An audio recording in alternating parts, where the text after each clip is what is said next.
မဖြစ်နိုင်တော့တဲ့အခါတွဲထားတဲ့လက်ကလေးကိုညှင်းသားစွာဖြုတ်ခဲ့ပါမုံတီးခြင်းနေမပါပါစေနဲ့သူလည်းလွတ်လပ်ပါစေကိုလည်းပျော်ရွှင်နေပါစေမဖြစ်နိုင်တော့တဲ့အခါသူကိုဘလောက်ရက်ဆက်ကြောင်းနေမပြောခဲ့ပါနဲ့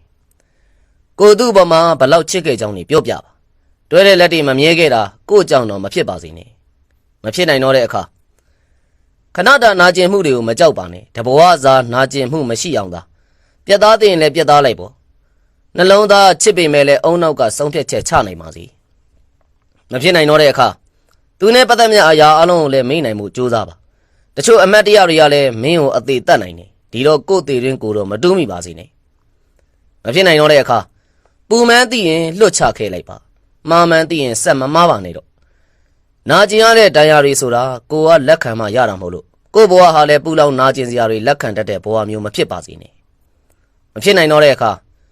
ဖြစ်နိုင်အောင်မလားဆိုတဲ့မျှော်လင့်ချက်မထားပါနဲ့မဖြစ်နိုင်တာကိုလက်ခံပြီးတော့ဖြစ်တဲ့နာကိုလုပ်ပါကိုလွတ်လပ်ပျော်ရွှင်မှုတွေပေးနိုင်ကြပါစေ